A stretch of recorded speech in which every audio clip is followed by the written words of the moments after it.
Timmy's Firearms YouTube channel, and today we're going to be talking about the Streamlight Tlr-7 HLX SUB. Good.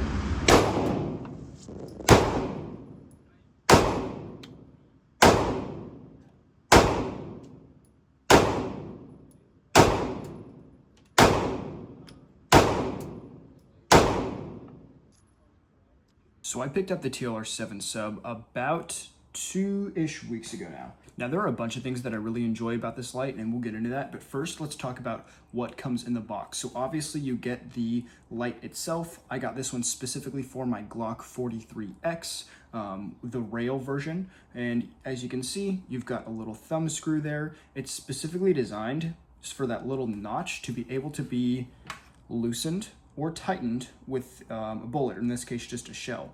So all you do is you put the edge of the shell in there, and you can loosen it as much as you need to, do the rest with your finger, and then it's got sort of a spring-loaded release system, so that way after it's loose enough, you can just push. It pushes out on the other side, if you can see here.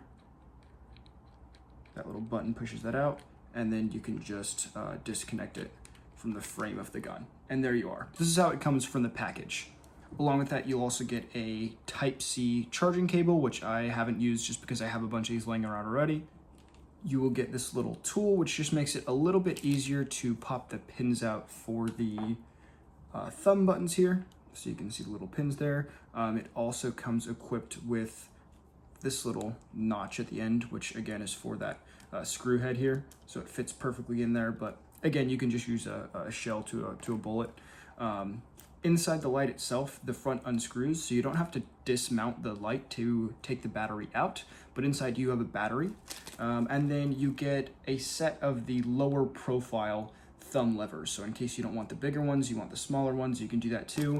And then if you can pick it up on camera there, you get a little tiny safety clip, I guess is what it is. What this little piece here at the bottom goes here, right at the end of the rail. And so basically it just holds this little bar in the middle that connects these two pieces together. I suppose if you lose that, it'll be pretty hard to find, so they just give you an extra, which I think is cool. Not that I'd ever take this off, but you get the idea. Inside of the front, you can pop off the lens. All you have to do is unscrew it. There's two sort of positions that you can keep the light in. The position which is in the more loose notch is the off position. So no matter how many times you push the button, it will not come on. All you have to do is turn it, if you're looking at the light, you turn it clockwise until it sets in the other position again, and then you have the power to blind yourself with 1,000 lumens. You take the lens off, there's a little rubber seal that of course makes it waterproof. Set this down, and inside of here, you see Streamlight's proprietary SLB9 battery. And so what does that mean? Well, number one, a couple things. This battery charges via USB-C. So you do not plug the cord anywhere into the light itself. You plug it directly into the battery, just like so, which looks a little weird to me. But the cool thing about this, it's got an indicator light. This little hole right there will be red when the battery's charging, and it turns green when the battery is charged fully. From what I can tell, it takes about 2.5 hours to charge it, but this battery is really cool and I like it. The reason I like it so much is it's a specific high output battery that Streamlight uses in order to push 1,000 lumens out of this compact pistol mounted weapon light. Generally, lights of this size are 500 lumens. The Tlr-7 SUB specifically is a 500 lumen weapon mounted light. This one pushes 1,000. If you use the same pattern of battery, just the non-Streamlight version, it'll be 500 lumens. This is kind of what is the powerhouse of this system inside of here. This is the mitochondria of weapon lights. You've got one button on each side in order to activate the light. It comes with a little bit of a slope or a ridge there. That way you can just drop your thumb down onto it and it can position perfectly there.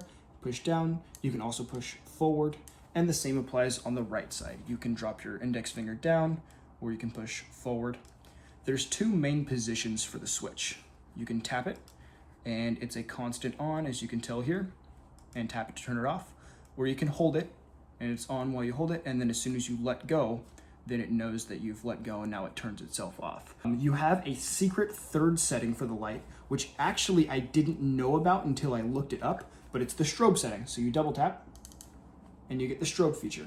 This is not active when the weapon light comes out of the box. You have to physically activate that. In order to do so, you tap the button 10 times and hold it on the 10th. 1, 2, 3, 4, 5, 6, 7, 8, 9, 10. And then it turns off. So now my strobe feature is deactivated. And to turn it back on, same thing applies. By the way, this is how it comes out of the box. So the strobe feature doesn't happen. I can activate it now. It'll flash, gives you a visual indicator that lets you know that strobe is now enabled. The light also has an output of 13,000 candela, and for those not familiar, candela just refers to the flood or the spread of the circle of light that comes out of the gun. I'll give you a demonstration. So you can see on the wall, shine the light, there is a very kind of concentrated center beam with the weapon mounted light here. Guns that have less candela, of course, the circle size will be different versus guns that have more. This one is 13,000, and I think it's kind of a perfect balance because you have the ability to sort of point and light up specific areas of the room, but it floods enough to illuminate most of the corners of the room anyway. And so if this room was pitch black, I could turn this on, even set it down, pointed in one direction, and the amount of light that gets emitted, both in candela and lumens itself, will emit everything around me. I don't have to worry about a very small beam like a laser pointer, and I don't have to worry about too much flood that I can't see down a dark hallway, for example. Now, I'm new to weapon-mounted lights. I used to be not very much of an advocate for lights on your concealed carry guns until I started actually carrying at night, taking trips to Walmart at 11 p.m., going through a Taco Bell drive-thru, or just going to my car when I get off of work late. It's like, oh, well, I wish I had some type of illumination. That way if somebody jumps out from a tree behind me, I have something I can flash at them. Another thing too, if you pull out a gun and flash a big 1,000 lumen light in somebody's face, they'll probably leave you alone. So something to consider as well. Another thing that I really enjoy about this, and this isn't really necessarily the reason that I bought it, is that it adds some weight to the front end of the 43X. It's no secret that the 43X is quite a snappy little gun. And so having some weight up on the front definitely helps with that muzzle flip when I'm shooting. For those wondering about holster compatibility, the Tlr-7 HLX SUB just goes off of the Tlr-7 SUB footprint. And so when you're shopping for a holster, for me, I have a Havoc Holsters Valkyrie, I believe. When you go on Havoc Holsters website, you just get the 43X MOS with the Tlr-7 SUB, and it works just fine in here because the footprint is exactly the same. It's the same size for the optic. The only difference is the internals. For those worried about having a weapon-mounted light increasing the bulk of your concealed carry gun, based on what you can see here, it does add a little bit to the front end, the nose, just because of the length. The way they do their holsters, the barrel of the gun ends right here, and they have a little bit of kind of an addition on the bottom for the light itself. This can be a nuisance depending on where you carry. For me, I carry in the appendix position, but slightly off to the right. So not quite 3 o'clock, definitely in front of my hip bone, but enough to the right to where the draw stroke is a little more familiar and it's not pointing directly at my junk. So it's kind of off center a little bit. With the wedge that I have here and the claw, it makes the gun tilt towards me and it makes the handle pull towards me as well. So it sits flush against my body. But what that means is that it pushes this piece of plastic directly into my hip sometimes, depending on how I'm sitting. So something to consider. If the weapon light wasn't here, that wouldn't exist. And so that's something to consider for your own personal daily carry. Is it enough of an issue for me to buy a different holster, remove the light from the gun, and move on with my life? No, because it's very rare that that happens, but it is something that you should know. Now let's talk about pricing and availability. I got my Tlr-7 HLX SUB from Amazon for about $180 shipped to my door. It took 2 days, so I ordered it. The day after the next, it arrived, and that was pretty much it. Came in a nice little case, one little spot for the light, one spot for the battery itself, and then some storage on the bottom for the ancillary stuff that I went over with you.